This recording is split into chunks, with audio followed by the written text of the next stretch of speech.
The car has been the dream machine since the start of the 20th century. Millions of people around the world couldn't or wouldn't live without it. More than a means of transport, it's an object of pride and pleasure, and some would say a symbol of success.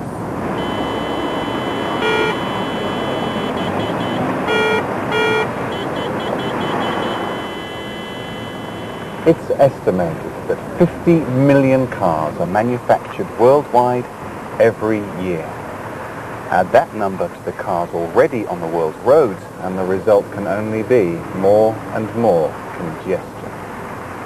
Since the early 1900s, when the noisy new vehicles so worried the authorities that motorists had to drive at walking pace and follow a man with a red flag, the rising popularity of the car has had a major impact on the way we live. Whatever you call them, motorways, freeways, interstate highways, autobahns, autoroutes, special roads have been built in almost every country in the world, and towns and cities have been redesigned to make it possible for drivers to come and go and stop in between. With so many congested roads, stopping is becoming a common experience. The average speed of cars in a city like London is just 12 kilometers an hour. And 100 years ago, that's how fast you could cross central London in a horse-drawn vehicle. Not a lot of progress.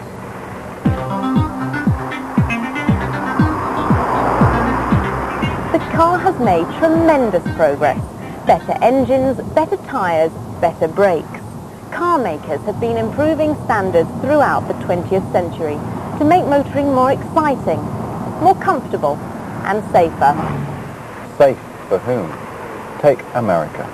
With more than 200 million cars on its roads, where 50% of all households own 2 cars, where 40 million new and used cars are sold every year.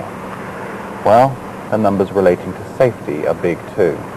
In the last 10 years, as many Americans have died in road accidents as were killed in World War II, Korea and Vietnam. And it's not just an American problem. On European roads, for example, more than 250 people die or suffer serious injuries every day. That's why Europe has introduced some of the toughest crash test standards in the world to make sure cars protect us better. And we can protect ourselves by driving more carefully. And how do we protect ourselves against pollution?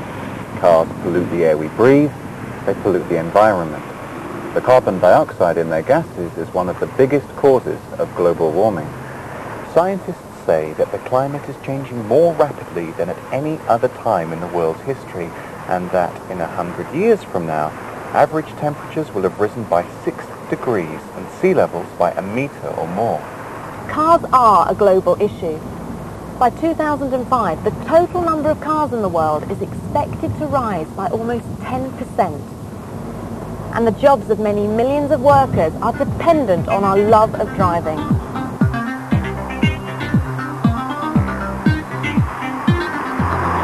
And it's a continuing love affair. Just think of the benefits the car has brought us. In so many ways, it's made our lives easier. It has given us the freedom to travel at any time of day or night, to go anywhere, to take other people with us, to transport things we couldn't carry without the car. But all those advantages disappear when you can't go anywhere, when finding somewhere to park and getting out of the car seems very attractive. There's no point giving up. We all want to drive, and cars are being developed which will solve some of today's traffic problems. Pollution, for example. All the major car companies are developing engines that use alternative fuels, like natural gas, electricity, and hydrogen. Things won't get any better until we all stop wanting to drive, in cities at least. Improved public transport is the answer. More efficient bus, train, and tramway services. We're not going to get rid of cars. We're dependent on them. They're part of the way we live.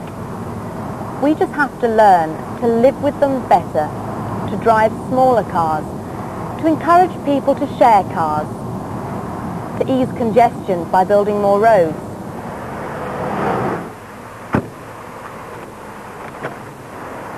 A new report reveals that every £10 billion spent on new roads in Britain saves the motorist 1 minute a week.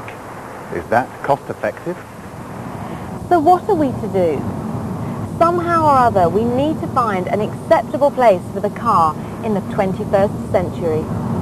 Otherwise, we'll be back to going through life at walking pace. Now that is an idea.